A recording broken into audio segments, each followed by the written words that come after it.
Welcome to Second Take, the show that takes a look at the issues behind the news. President Cyril Ramaphosa delivered his first State of the Nation address since the establishment of the Government of National Unity. Terence Creamer joins me to discuss some of the key themes. Hi, Terence. Hi, Chanel. Did the tone and the content of SoNA reflect the fact that Cabinet now includes multiple parties? The atmosphere was definitely much more supportive, as the President spoke, a lot more clapping from what would have usually been the howling benches of the opposition. So there was definitely a more supportive atmosphere. I think the tone did reflect in some ways the GNU and the key themes that we know were outlined after the election last year, especially around growth, the developmental state, and those sort of capable state issues. But I think the key issues that were reflected, and they were on the agenda before, but are around, the focus on municipalities. I think that's a big theme of the GNU, of some of the parties in the GNU outside of the ANC, such as the DA, the IFP. I think they're important themes, and the devil will be in the detail. But the focus and the attention, realizing that the system is broken. We maybe don't see it as much as the metros, but we are seeing it in the metros in the form of, just the deterioration of the infrastructure around us. But I think in some of these other smaller municipalities, it's far more dire. And the revenue base, as he mentioned, is actually not sustainable in some of these areas. So it really needs a lot more attention. I think the focus on infrastructure is also a big theme of all the parties within the Government of National Unity, and that got quite a lot of attention.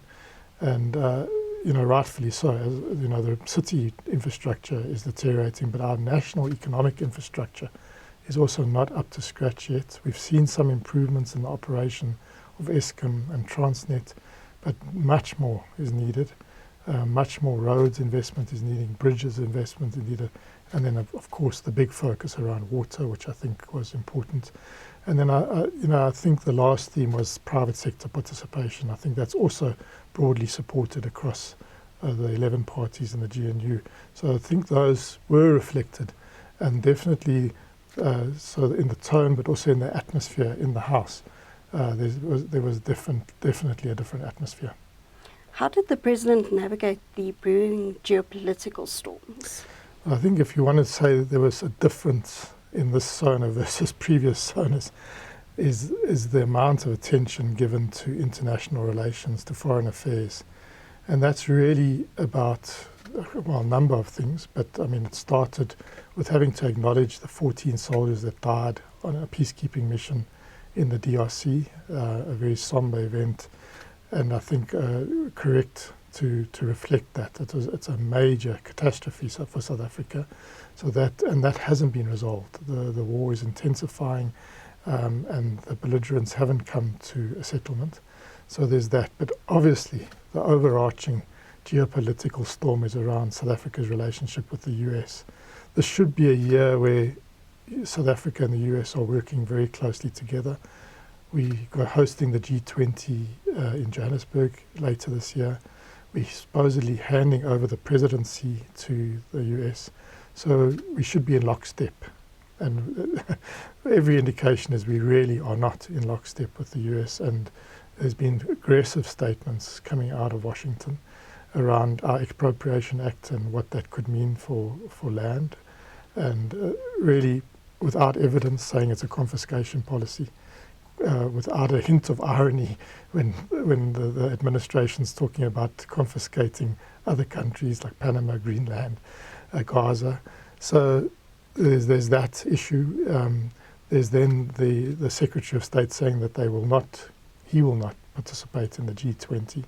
So this was the sort of overarching international relations became a key theme, and the President used the platform to assert South Africa's view of how it's going to position itself in this very rapidly changing New World Order, and really a sort of a steadfast view that we hold on to multilateralism as an important principle and a strategy, that we want to deepen trade relations. We don't want this rise in protectionism and retreat internationalism.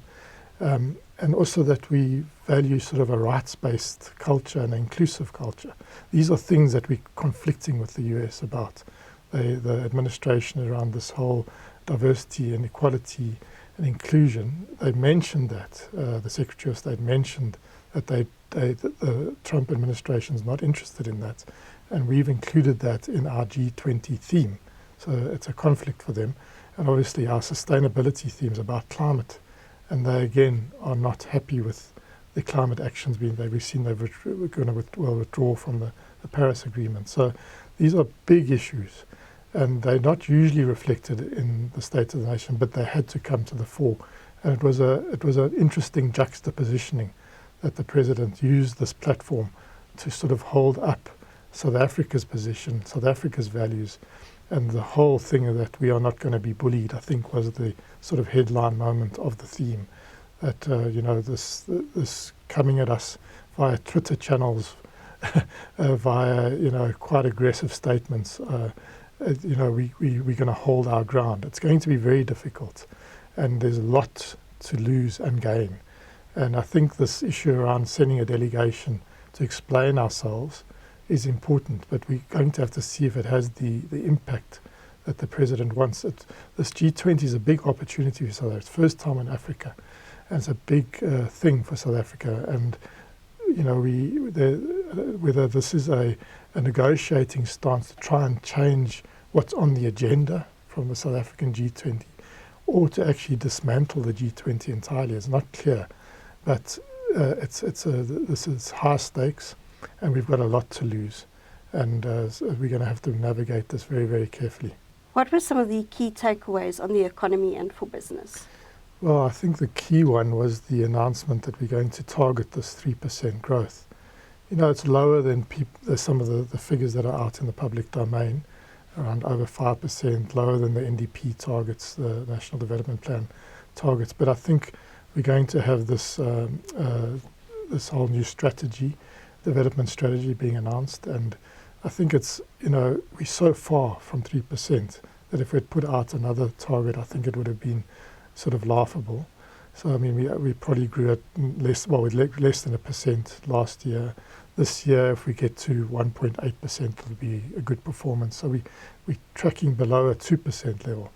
So I think the big theme is that we're targeting growth aggressively, and we're going to try and do it leveraging the reform agenda that's already in place through Operation Vulindlela. Important for business to see it's not going to be a sort of a scattered approach. We're going to stick to our knitting around the reform agenda. The electricity reforms are not done. There's more to go. We're still vulnerable. We had load shedding a week ago. We need to bed that down. The logistics reforms are only just getting started. There's a long way to go before we start seeing train operating companies on our networks, private money supporting the upgrading, the very important upgrading of the railways, which are in backlog.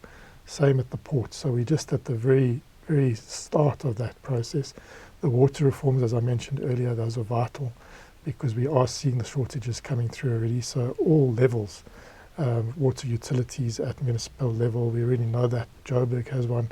Whether it's been the most effective agency, I'm not sure, but we need to have a focus on water. So, and then obviously the other elements around skills and visa reform, which do seem to be gaining traction and are important signals. So not having a whole new agenda. He did say there could be more to come at some point. So I think business will be happy that there's a sort of a focused attention being given to those issues, a lot of attention given to infrastructure. But to get to those 3% levels and to ensure that those reforms really gain traction and get the private sector participation is the devil in the detail. We have to see the implementation. Now we have seen that we can implement. We did implement around load shedding, and it has been very effective. There was a lot of taxpayer support.